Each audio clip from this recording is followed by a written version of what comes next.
Welcome to Moment of Truth with Amy Chen Mills. That's me, where we present clear thinking on confusing topics in challenging times. Tonight, we speak with two leaders in climate activism, climate legislation, and labor in both the state of California and the nation. The Reverend Steve Palmisano, former climate director for the city of Watsonville in California, and Democratic Central Committee Chair Andrew Goldenkranz, who has been active in national and state level divestment campaigns through the Reform Judaism movement for climate action. This is all in advance of the Climate Fest 2024, which is a day-long festival around climate education and action, coming up on September 22nd at Resurrection Church in Aptos. But first, we at Moment of Truth wanted to take a moment and say yay for us. This show marks our 1-year anniversary and first season of fighting fascism and racism, supporting our spiritual resilience, and after this coming election, we hope to also move into a new vision for the nation and the world. We launched our first show, Understanding Trans, in September of 2023. 1 year ago, when it was clear that the trans and non-binary community were on the front lines of Christo-fascist attacks on marginalized communities. We covered the incursions of Moms for Liberty, the religious book banning and anti-LGBTQ+ group in blue states and communities across the nation, and we covered that group when they came to Watsonville, California, here on the Central Coast. I was taking a look at our most popular shows over the last year, and these have been author Sherry Mitchell on Indigenous Wisdom in These Times, Myths and Realities of Affordable Housing, Palestinian Ashira Ali Darwish from the film Where Olive Trees Weep, which we followed with the life-changing magic of unionizing. Our favorites of our own have been the author of Palo Alto, Malcolm Harris, our very recent 2-part series on J.D. Vance and the Tech Bros of San Francisco, our interview with author Stephen Zunes on what Kamala Harris might do as president about Israel and Palestine, plus dialogues with mega social media influencer and mega troller Walter Masterson, Brendan Ballou, author of Plunder on private equity firms in the U.S., and Jewish dialogues on Israel, Gaza, and Palestine. Todd Zimmerman, who is one of our volunteers and supporters up in Oregon, says his favorite show was Christo Nationalists in Blue States because that's when he went in undercover to the Moms for Liberty meeting in Watsonville to get audio footage for our show. So that was pretty exciting. We have produced 31 episodes, now with thousands of views. You can listen to all these shows at our podcast sites and at the KSQD website. Have you already been listening to the show? If so, please do give us an anniversary present by rating us at Apple and iTunes, or give us a thumbs up at the YouTube KSQD channel where our podcast is also featured. And download the brand new KSQD app. Now on to our show. Our two guests have years of experience working on climate issues. Andrew Goldenkranz started his career working for the Central Labor Council in Santa Clara County, organizing workers and campaigns. More recently, he served on a national task force for the Reform Jewish movement of North America that led a plan for fossil fuel divestment of about $15 billion in assets. Welcome, Andrew. Great. Nice to see you, and thanks for having me.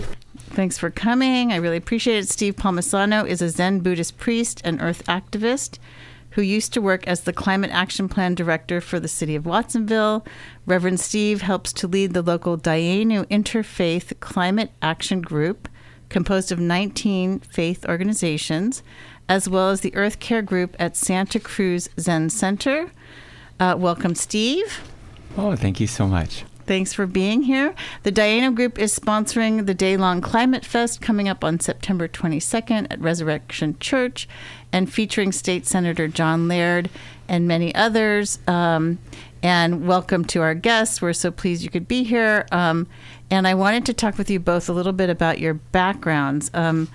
Let's start with Andrew. This is something I've known Andrew as the chair of the DCC for some time, but then we started talking about the legislation to possibly divest fossil fuels from CalPERS, which is the state retirement fund. And I found out that you've done a lot of work on this issue in many states. Can you talk about that work, Andrew? Yeah, the national movement for divestment, well, sort of national and also European, has now successfully divested about $40 trillion over the last 10 years from fossil fuels. Wow.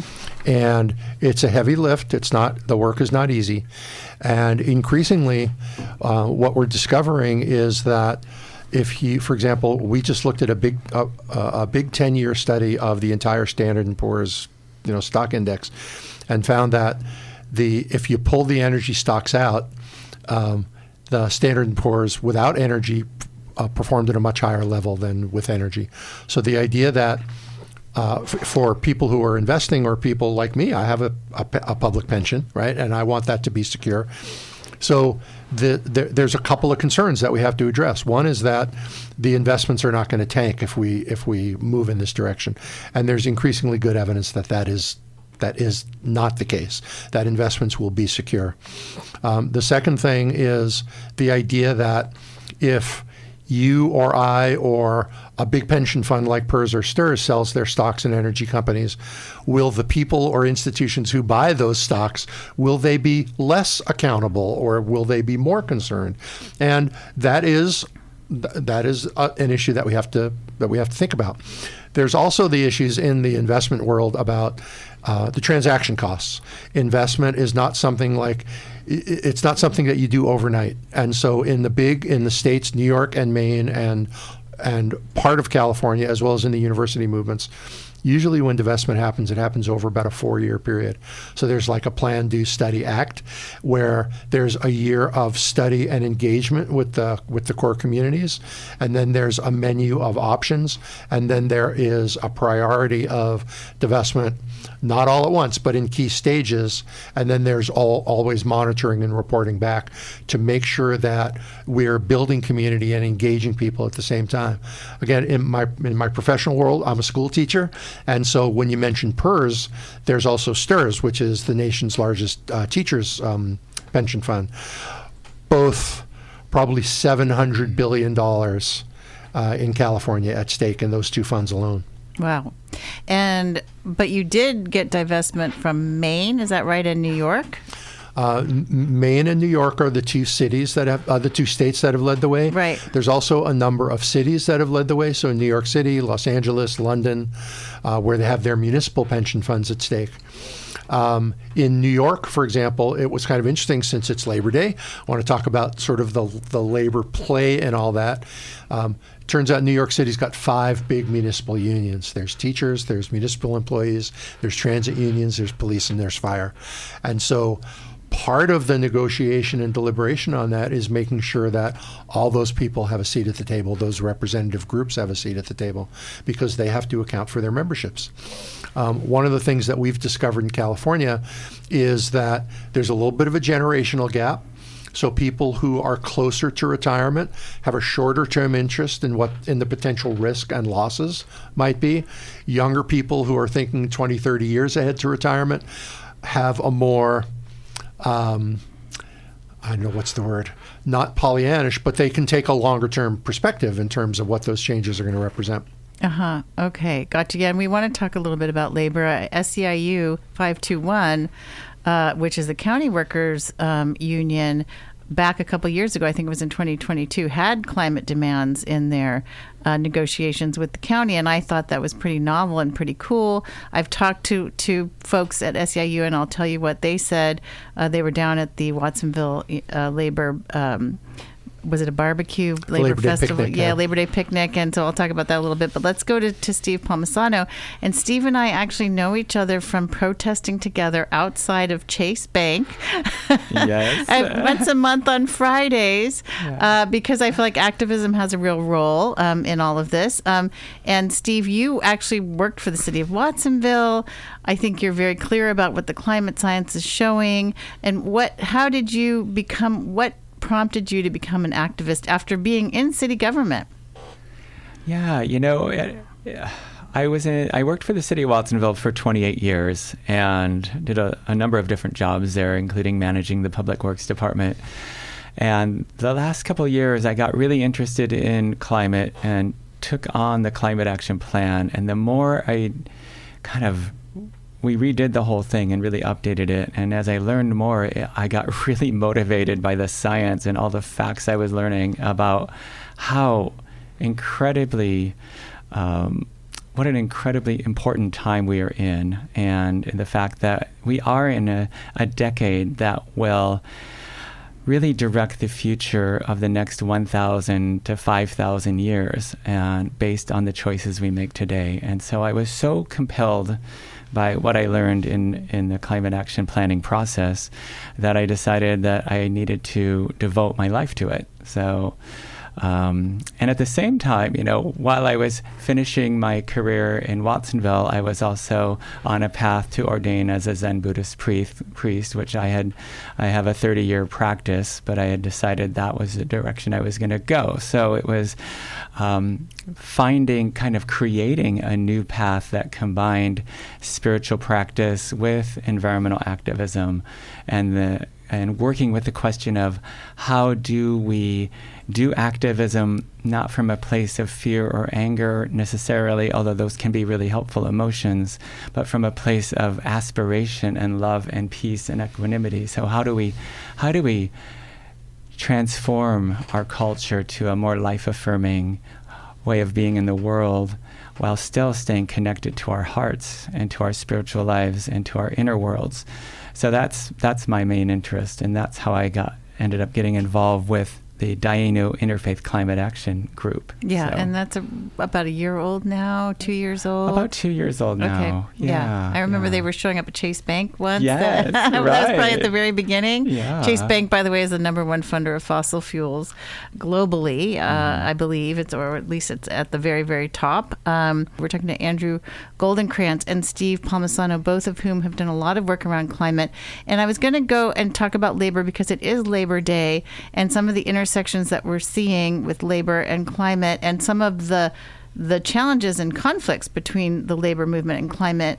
But I think it might be more appropriate to talk about the science for a minute. And this is where, personally, I've been very frustrated and emotional, and why I became an activist, because, and tell me if you guys understand this, I think you both do, we're at a point where we've had the hottest summers in the last 2 years, hottest temperatures on record. We knew that was coming because we were hitting those the years before.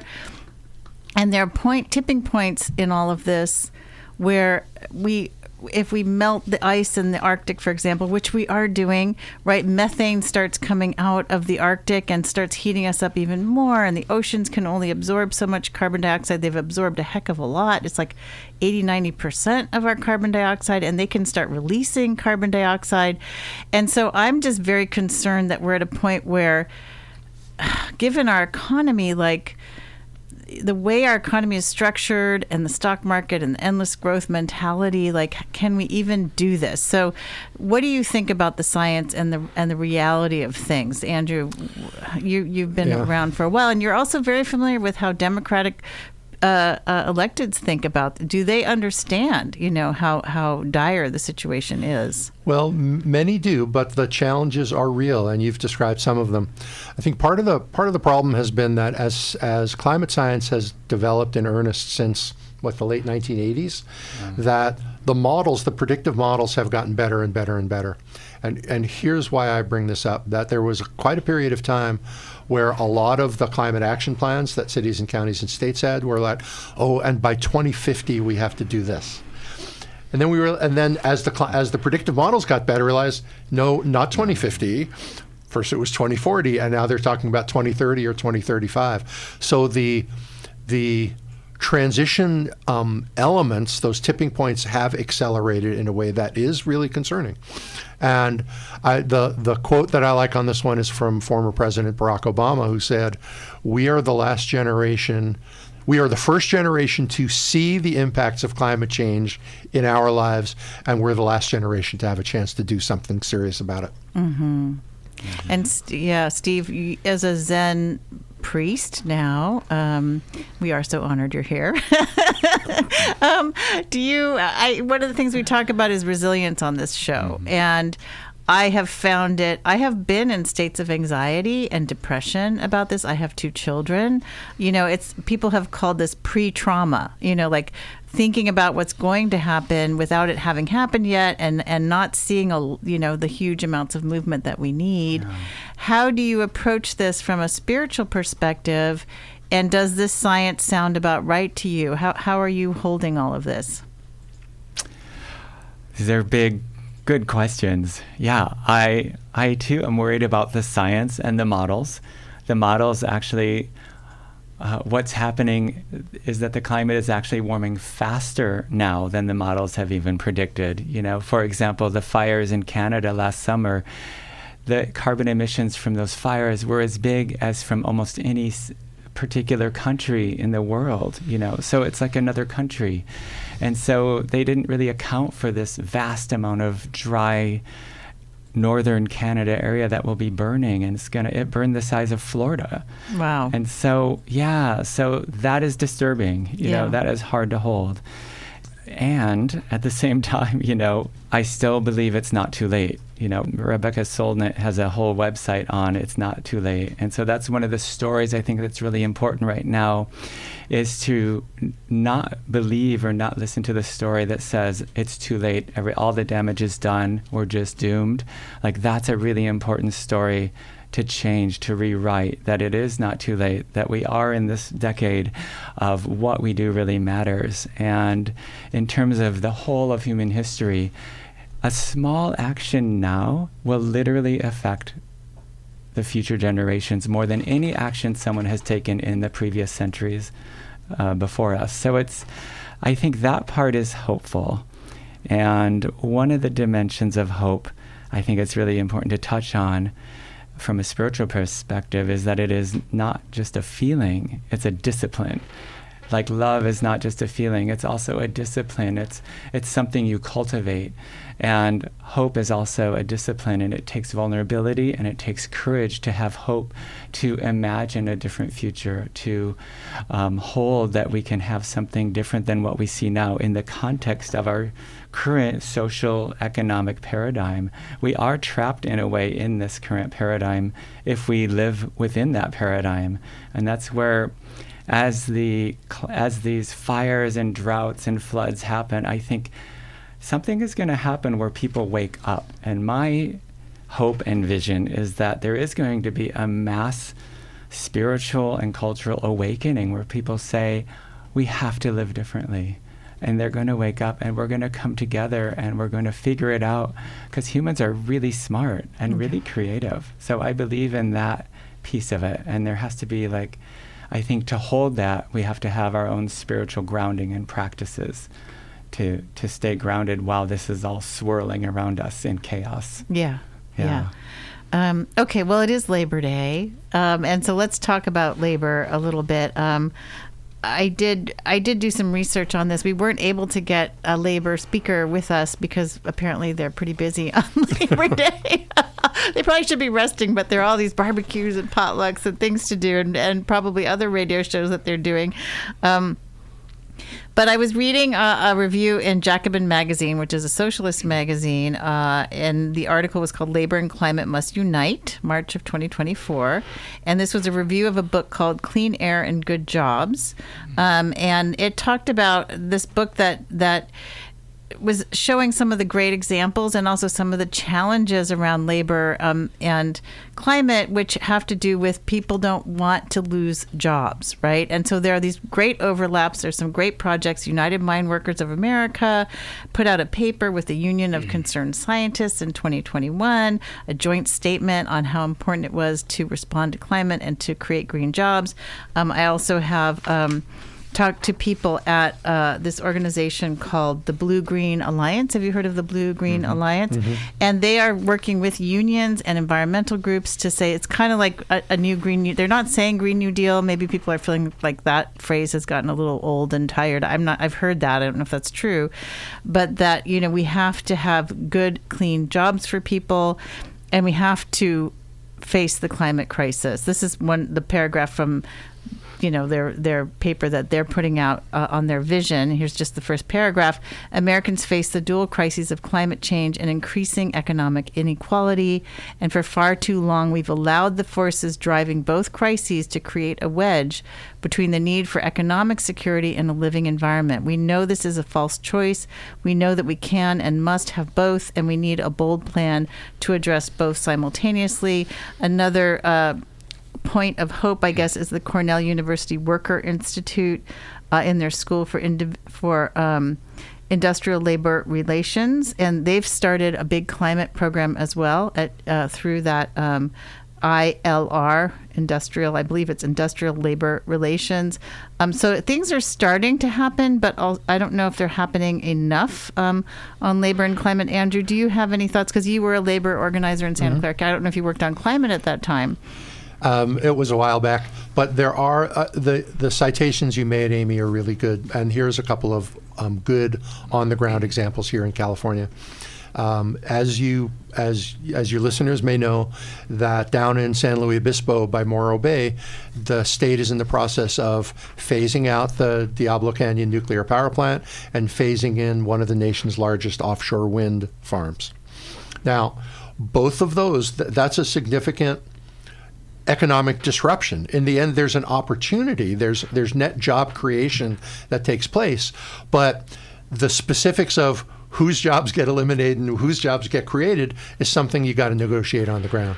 So the good news is that the state, the county of San Luis Obispo, and the cities of Morro Bay and San Luis Obispo all cooperated on a decommissioning plan for Diablo Canyon that was really about what about those 900 jobs of the people who were working in the plant. They all agreed it was time for that plant to shut down. And now I was talking today at the picnic with a representative from the Iron Workers Union, and he said, those big wind farms, we're all for those. Those are our jobs. Because you want to put up a 500-foot tower 12 miles offshore, you better darn well have somebody who's trained and experienced and knows what they're doing. And those are the union tradespeople who are going to do that. So they have every reason to have an incentive in wind and solar and water, which are the three main sources of non-fossil fuel power. And but it's important that they actually be at the table. So in addition to the citations you made, I'm going to make one more citation for you. Guy at Stanford University, Mark Jacobson, has the Solutions Project, and he's an engineer by trade. He's a civil engineer, so he knows about material science and job creation. He's got state-by-state descriptions of what it would take to get to 100% electricity from wind, water, and solar within one generation. And he's got not only the energy model, but he's got the materials costs, like going to build this many solar panels, you're going to need this much aluminum and this much of this and this much of that. And he's got the job development prospects, and he's already talking with like community colleges and workforce development boards about what that just transition looks like. And he's also done a smart thing, which is anticipated the health savings and costs associated with those transitions. So, Steve, I think you mentioned this. You must have seen this when you did the Watsonville climate plan. Is you send people out to the corporation yard or to landscape or to service the roads or to do construction out in your town. It's a whole thing to do it if it's 128 degrees out there. So the whole aspect of worker health and safety and working conditions and how you can make that sustainable is really different when we're looking at a warming scenario. Is that what you found in your work? Oh, absolutely. Yeah, the weather makes all the difference in the world. Yeah. Yeah, I think of the farm workers too, who actually some of them have killed over and died in the heat. Are the people who do yard work, for example, in Phoenix and Texas and different places, and even around here in the Central Valley, it's getting very hot. Andrew, a thought came to mind when you were talking. I know you have grandchildren, I believe. You have Not yet, but thank you. You have children? I have children. I feel like I've seen pictures of you on social media with a little child, but maybe that's maybe that's with someone else. But people often perceive you as this sort of chair of the DCC. You've got a lot to manage. You kind of have to play it probably pretty cool with all these different people with different opinions in the DCC, and so people see you as sort of like a power player, right? But I want to give you a chance when I talk to Steve about what moves you. Do you have a personal? I mean, you've done a lot of work on this, and that was a surprise to me. I didn't know it. What moves you in this regard? Well, generally what moves me politically, including climate work, is when there's an opportunity for a win and to make a difference.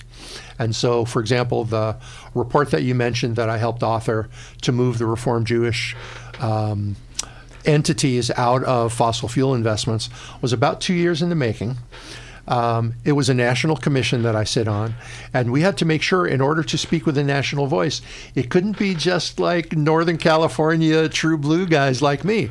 We had to make sure that there were people from Oklahoma and people from Texas and people from throughout the country in order for it to be a true national voice. And this is divesting synagogues? So in the divestments we looked at are the big Jewish philanthropies, the big endowments, congregational funds, and like the rabbis and cantors pension funds.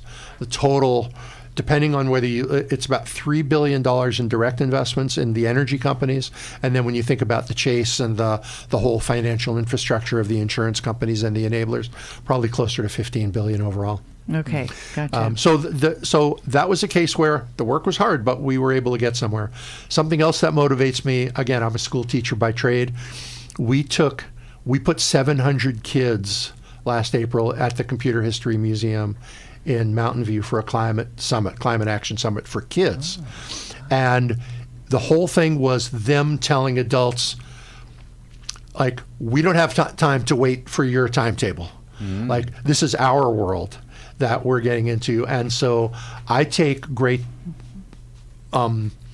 inspiration by being able to work with young people and to be able to light them up and to see the kind of passion and creativity and persistence that they show on something like this. Wow. So those are some things that motivate you. Steve, what's your story on this one? Oh, I love that story. Yeah. I think getting the youth involved and empowering the youth in this is so important, and that's one of the things on my radar as well. But well, I think that kids can come to the summit or to the Climate Fest on the 22nd. Absolutely. We have a whole kids area and activities for the kids and exercises and things for them to play with and work on and learn about that. So, and what motivates me is my love for the earth and for all beings. And, when I ordained, I talked to my priest. I did a non-traditional kind of ordination where I asked to be an earth priest. And there is this archetype in Buddhism that was written about 2,000 years ago in the Lotus Sutra called Dharanimdara, Earth Holder Bodhisattva. And this being has a vow to heal the relationship between humans and the earth. And so even 2,000 years ago, this was seen as a need and written about in the Buddhist scriptures that this is something that we have to work on. And so that's sort of, I took on that vow, is to heal our relationship with the earth, which means all beings, which means also all people and each other. So it's a really big vow, actually. So that is a big vow. Yes, but that is my kind of what keeps me motivated. Yeah. Well, we're glad you're on the case, Steve. Yeah. You're listening to 89.5, 89.7, and 90.7 FM.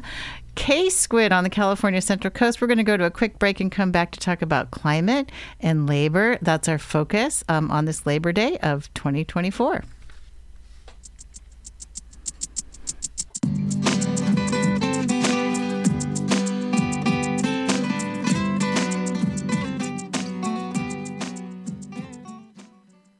KSQD thanks GPI Builders for supporting this program. GPI Builders is a locally owned and operated full-service construction company with more than 10 years of experience and expertise. GPI Builders specializes in home additions, ADUs, and residential remodels throughout the Bay Area.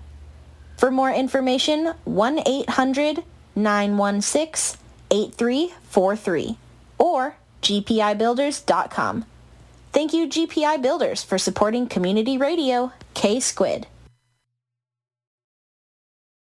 Welcome back to Moment of Truth with Amy Chen Mills. We are talking with two leaders in labor and climate and the Democratic Party, Andrew Goldenkranz and Steve Palmisano, who used to work as director for the climate plan in Watsonville.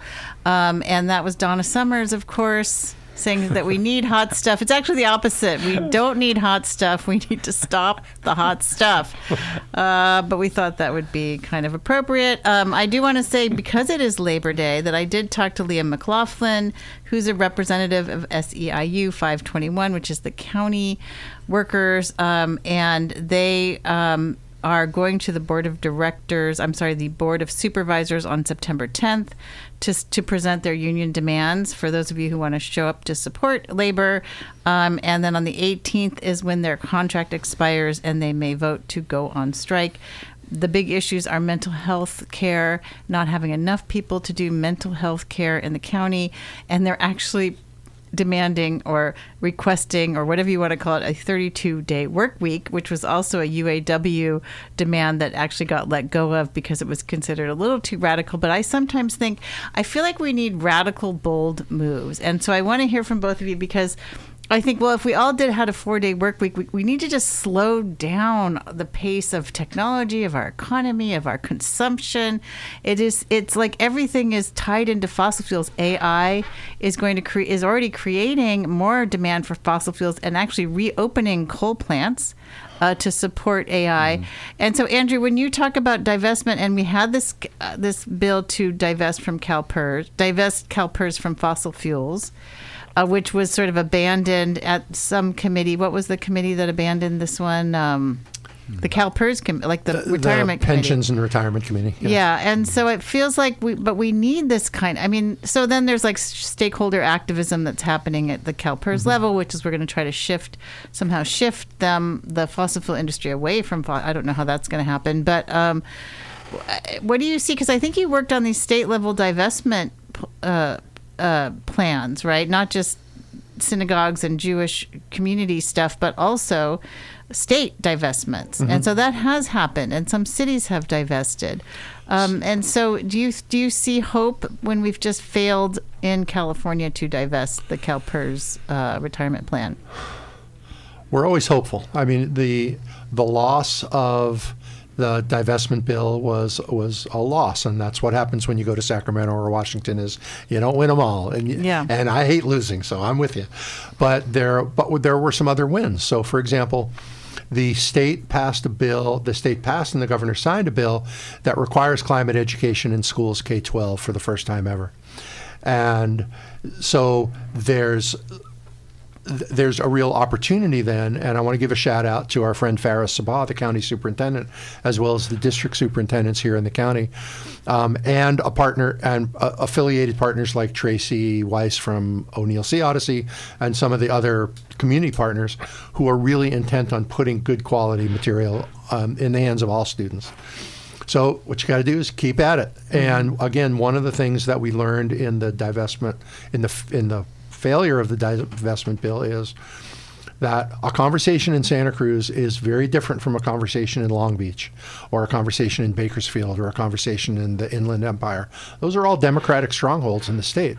But when the Democratic Party is a big tent party, that means the job demands, the economic considerations are different. When you're in a city like Bakersfield, which is kind of a company town for natural gas. So while we continue to talk about investments, we're also talking to them about asthma and public health costs and crop prices and the working conditions that you mentioned, Amy, about what it's like just trying to manage the economy that they live in day to day. And so part of it, and I think the great scientist Catherine Hayhoe from Texas Tech does a beautiful job at this, which is how to go have conversations with the Rotary Club or the Chamber of Commerce or the Farm Bureau about this, instead of just having it be an academic conversation. Or even she's gone to speak with fossil fuel companies about climate change, and she always tries to connect with their humanity somehow. Right. I'm kind of an all of the above person. I feel like we need to do that. We also need to probably be out there protesting. People are going to banks and hanging up signs and being disruptive, and it's always been a part of how we change in our country. And so Steve, how about you? Are you looking at any of these solutions? You were the Climate Action Plan director, so did you see opportunities to, really, really move the dial? Oh, there's so many opportunities. Okay, good. The thing that's so interesting and positive about the climate action crisis movement right now is that things have changed so much in terms of what people believe. We're now at 86% of people believe that climate change is a problem enough that needs to be acted on. This is a new study, a survey of 56,000 people all over the world. That gives me so much hope. Bipartisan, Republicans too? Yeah, it was worldwide. Okay, worldwide. Wow, yeah. Okay. And so it wasn't just United States. And 72% of those 56,000 people, it was a conglomeration of a bunch of different studies, would support climate legislation. So unlike a lot of other movements, we have already shifted the belief part of it. And so now we're into the engagement part of it. So like you were mentioning, Katharine Hayhoe, even though 86% of us worldwide believe this is a problem, only 30% of us are having conversations about it. And so, it's not radical in a big way, but one of the biggest things we can do, all of us, is just talk about it.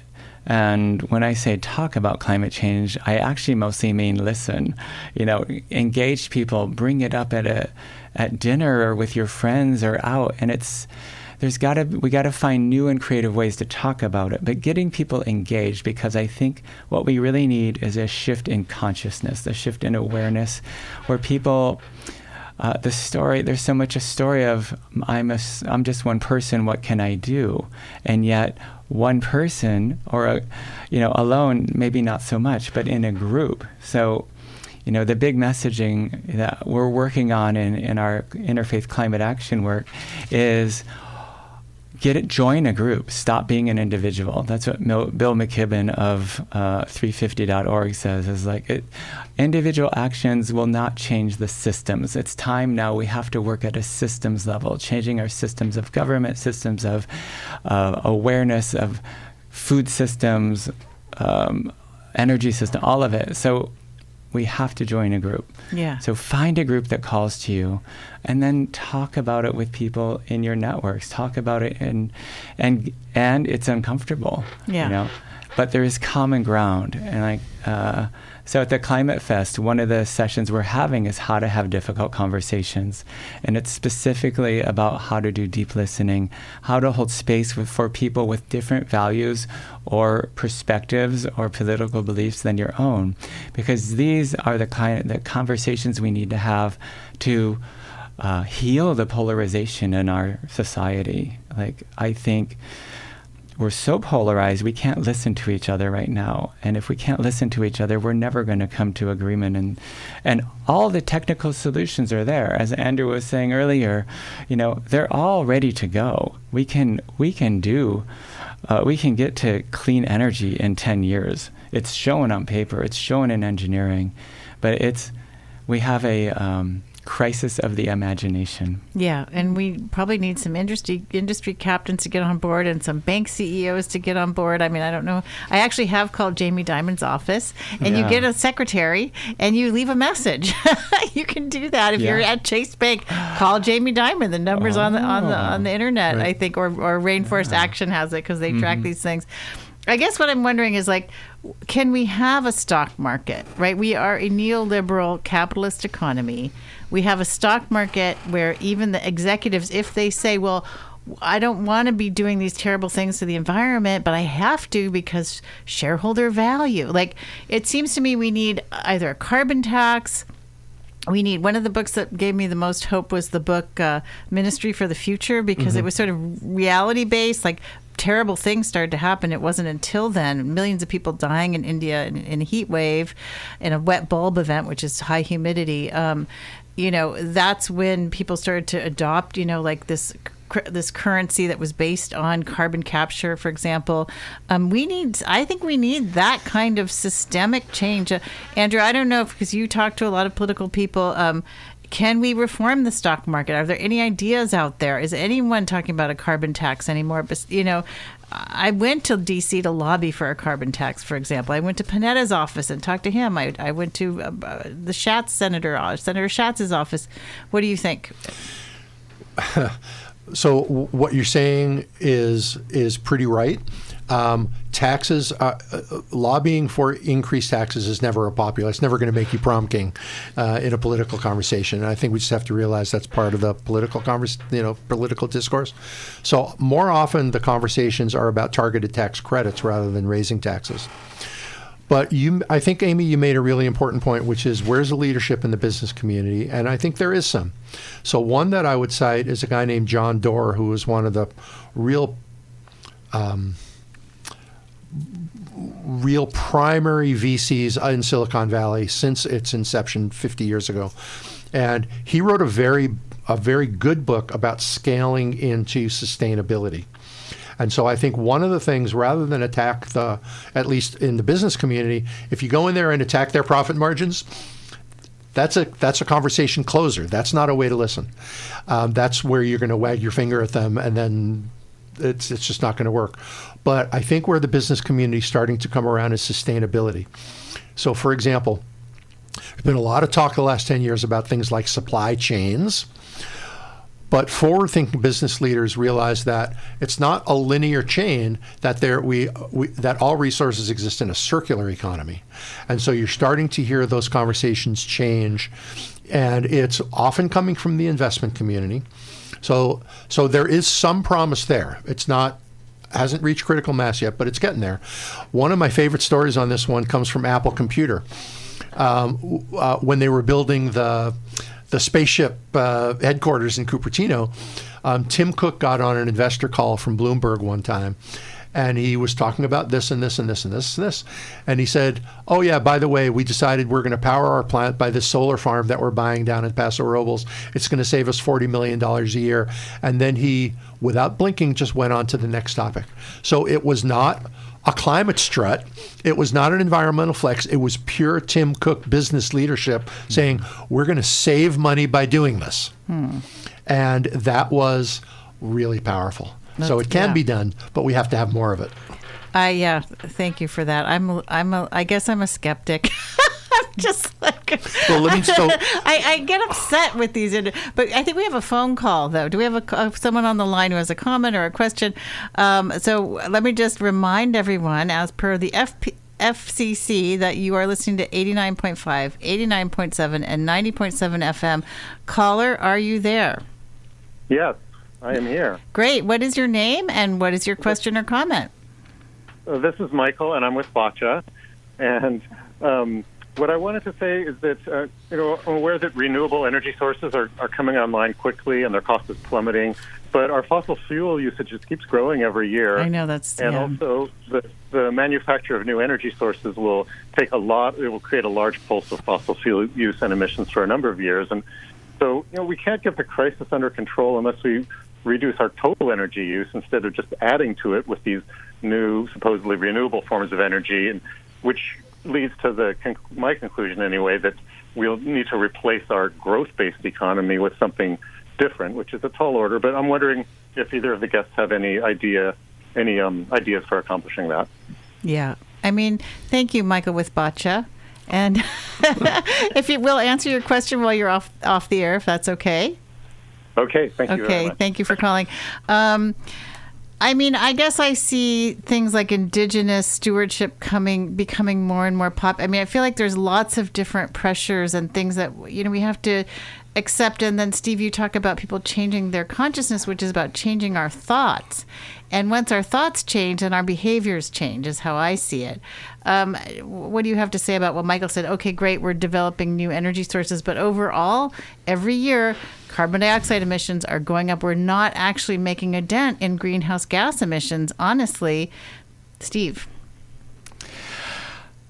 Well, that is true right now. Okay. I will say, sadly, I just read the same thing. But I also know that this year in the United States, 98% of the new energy projects were sustainable energy projects. So that gives me some hope. Wow. And as Andrew was mentioning, it is now so much cheaper to develop solar as a new energy project as compared to even oil or coal, for sure. And so I think the economics of it will shift, and I think people will start seeing, there's been lawsuits by environmental groups in places like Texas where they challenged a coal plant because the bills were going to be so much higher as compared to solar, and they won on the economic argument. So that's one piece. But I absolutely agree. We need new visions and new stories for moving forward, that we have to get out of the existing paradigm, that we have been so steeped in white supremacy culture, which is so based on urgency, efficiency. We are valued for our productivity. Yes. And our material possessions. Yeah, and that's how we're worth, how we get our value. Yeah, that needs, if we could shift that. And shift it to a value on beauty, creativity, meaning, community, connection. Free time. Yeah, rest. Rest, oh my rest God. and spaciousness. Yeah, I think within spaciousness is how we can create visions for a new future, and we can resource ourselves and have enough space for a spiritual life. So absolutely, new paradigms and new stories are being asked to come forth in this time. Yeah. And that is one of the responses to the climate crisis, is creativity, I think. And Andrew, do you have, there are a lot of people who say, and I think I probably agree, we just cannot continue to consume goods and service. Well, we could consume services. We could shift the economy more to service. Like, let's all get massages. And and rather than buying, like foot massagers. Andrew, what do you think? It's a tall order, I know. And because you are in the Democratic Party, a lot of people in the Democratic Party. What do you think? Well, I think that this question of whether we can sustain a growth-based, economic perspective, and how that fits in with sustainability is hard. That's a big challenge. Yeah. And a lot of that depends on who you talk to.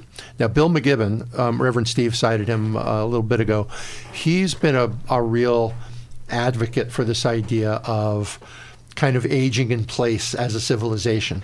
And so, for example, my kids are grown and gone. I have more house than I need. I can be trading down in my life in a lot of ways in terms of my energy consumption as well as other forms of consumption.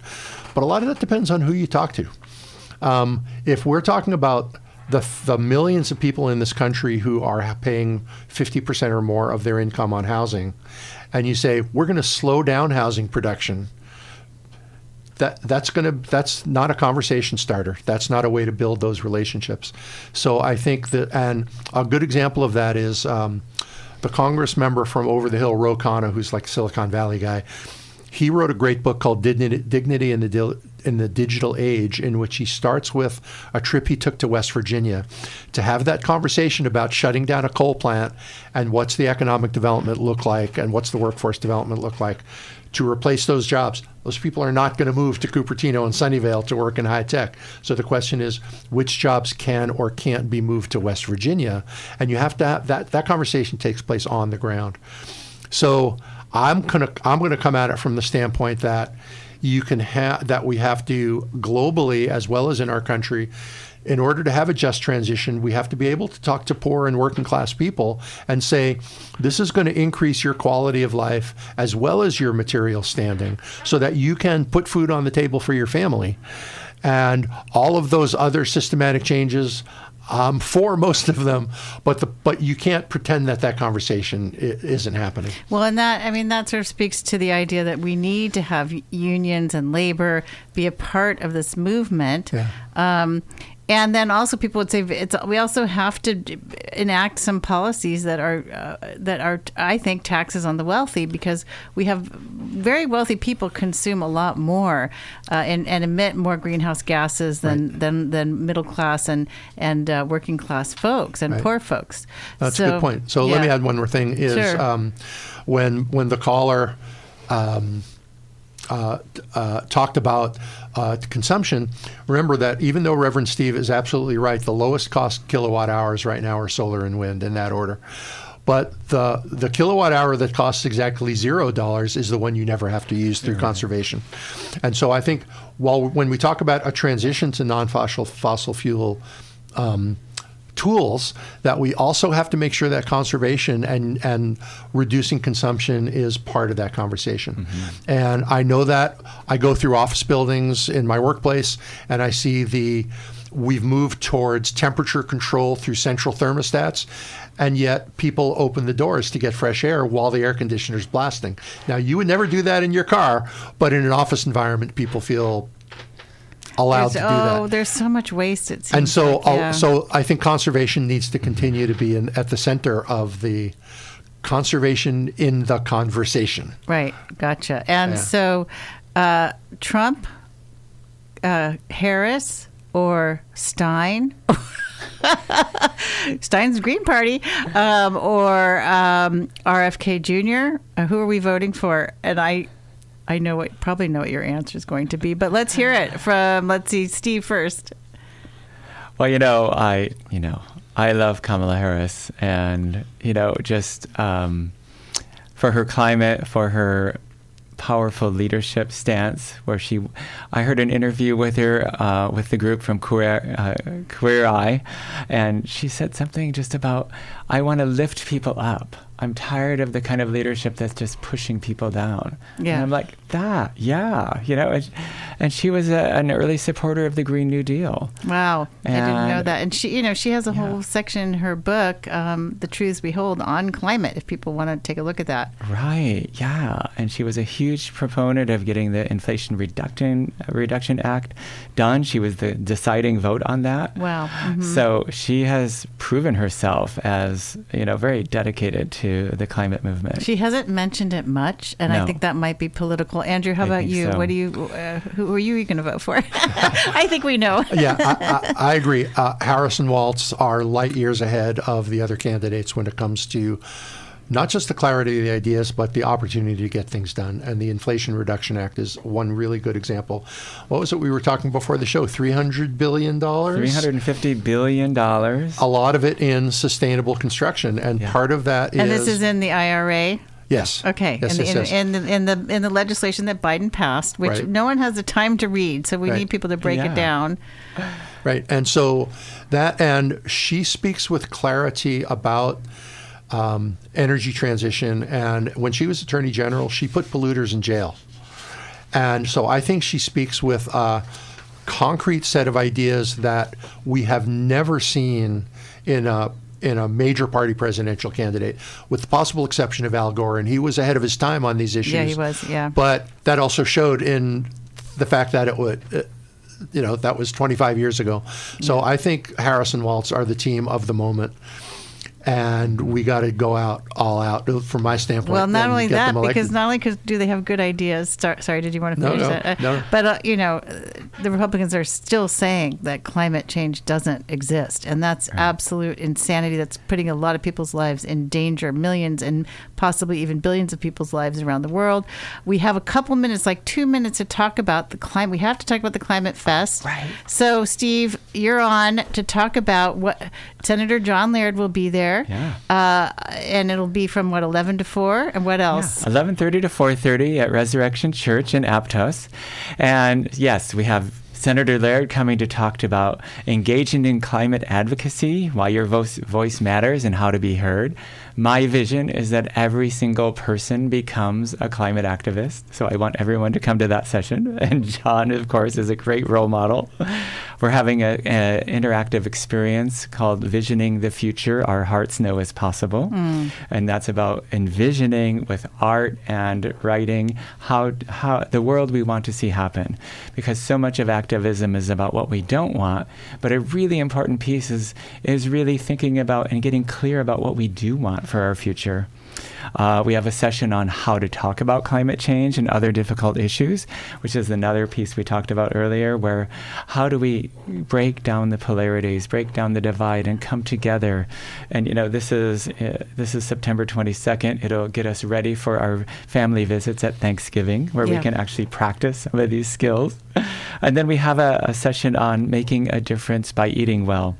And, I think people, it's really important to know what a huge difference our food choices make in terms of the environment and climate. We will have food trucks there. We will have kids' activities. We have... and what's the website?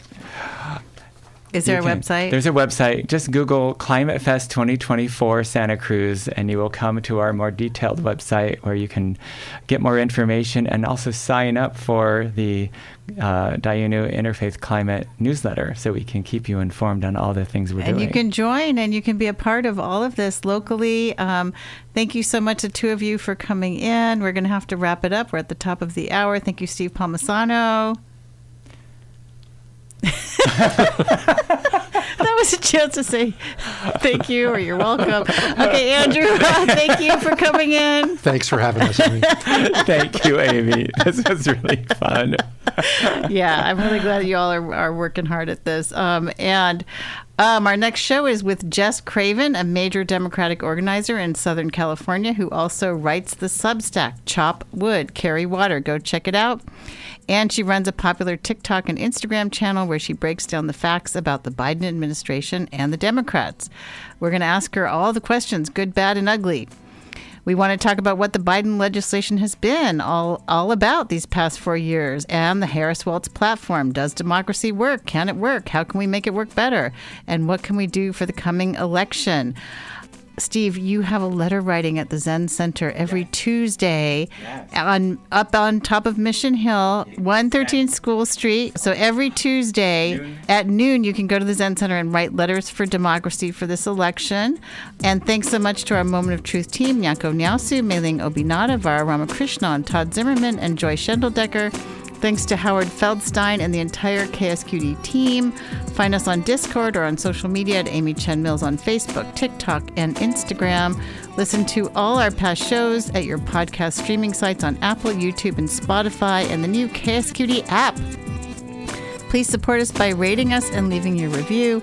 And please vote. Help others to vote. Go to Swing Left Santa Cruz on the internet and help get out the vote across the United States and where it counts the most. Shoot us an email at amy@ksqd.org with questions or comments.